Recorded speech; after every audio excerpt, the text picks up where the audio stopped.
olhando para as palavras do ministro, do porta-voz do governo russo, a ideia por detrás dessa nomeação estará ligada à gestão da guerra se fosse um business, né? Ou seja, a guerra como se uma componente de uma empresa, de um doing business, não é? Ou seja, é como se quisesse aliar a experiência tático-militar própria do Ministério da Defesa a uma gestão deste conflito numa ótica que garanta quase que uma fluidez constante dos equipamentos militares, sem quaisquer interrupções, com vista a levar essa operação militar ao seu termo, sei que isto irá acontecer. Ou seja, para saber aqui a ideia de nomear-se uma figura não militar para lidar com as questões de logística, de manuseamento ou de produção militar,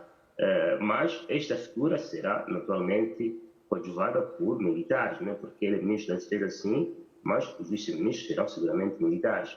E também pelo facto do antigo ministro da Defesa ter ido agora a presidir ou a ser uma das vice-presidências da Comissão da Defesa e da Indústria Militar, é provável que aí também haja uma conexão, uma coabitação, uma coordenação entre o atual ministro da Defesa, ora nomeado, com o anterior ministro da Defesa.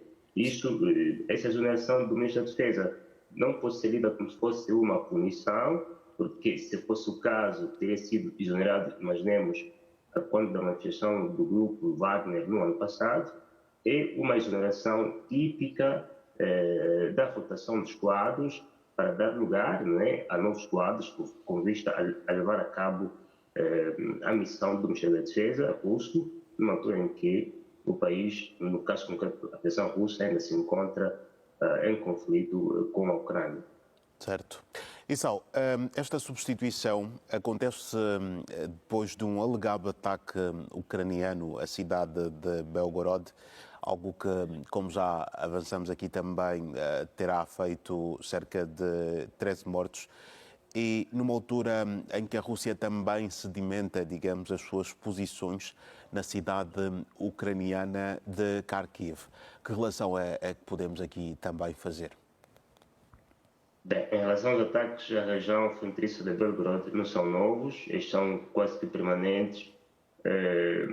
Claro, a Ucrânia nem sempre reivindica ações de ataques àquela região, mas pensa-se que seja a Ucrânia que ataca por ser uma região fronteiriça de um Estado com o qual está em conflito e também como sendo uma forma de retaliação pelos ataques que, por sua vez, vem sofrendo, não é? Aliás, até ali, naquela região, ou nas proximidades daquela região, houve até tentativas de infiltração, muitas vezes dos militares e também de grupos paramilitares que combatem o governo ou são contrários à permanência no poder do presidente Putin, e daí que estes ataques são rotineiros, são permanentes, não é um momento isolado deste ataque.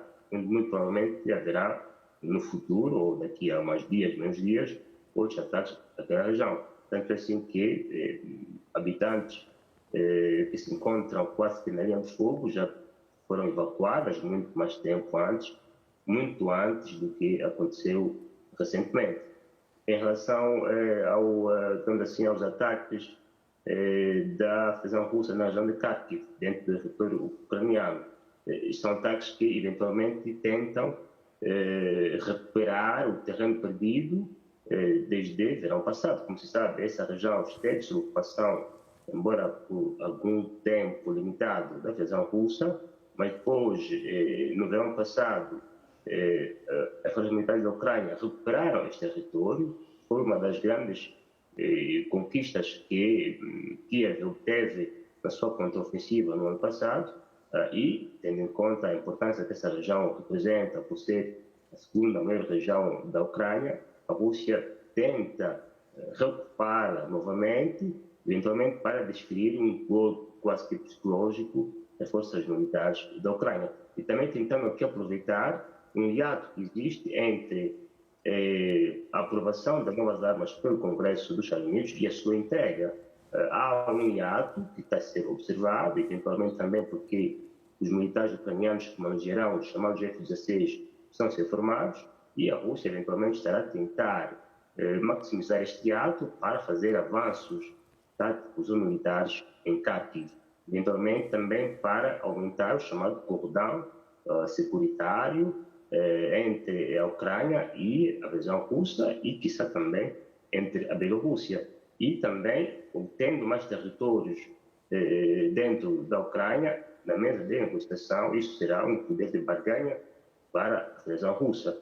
Agora, a questão é se este momento que a Rússia está a ter vai continuar, se a Ucrânia obtiver todos os equipamentos militares que foram prometidos ou que já foram aprovados. Se isto acontecer, bem, poderá mostrar que a Ucrânia efetivamente tem dificuldades até de recrutamento dos novos militares.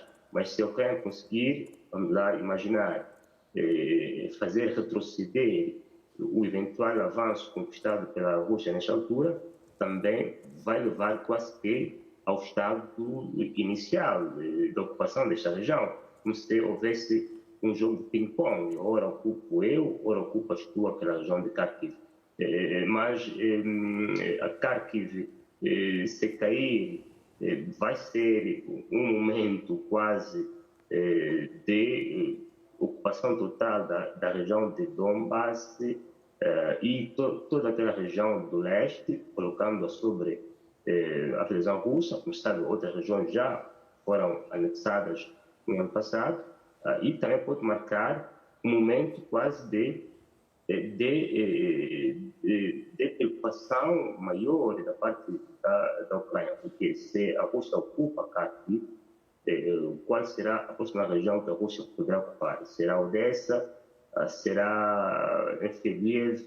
Chazir? Ou seja, aqui quase que a intenção de continuar esses ataques para que a Rússia obtenha mais territórios, mas estes ataques só estão a acontecer porque, nesta altura, a Ucrânia ainda não teve todos os equipamentos militares prometidos ou aprovados para poder, não é, enfim, contra-atacar ou até reconquistar os territórios ocupados. Daí que, não sei se existe uma relação de causa e efeitos com a exoneração do Ministro da Defesa, mas se a Rússia está a avançar em Kharkiv, então isto é bônus, seria quase que um reconhecimento do trabalho bem feito da parte do Ministro da Defesa.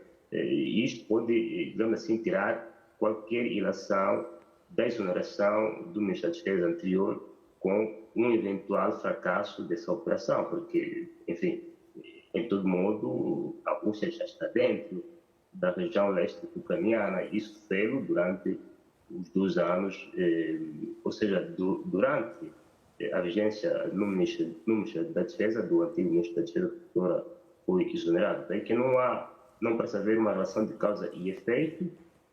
Eventualmente marca, como disse o porta-voz do governo russo, marca um momento particular da interpretação até da própria natureza deste conflito, eventualmente dando-lhe inputs tecnocráticos, mais tecnocráticos, inovadores, tecnológicos, menos táticos, militares, porque, como se sabe, a própria natureza do conflito, da guerra como a conhecemos até hoje, mudou completamente. Não existem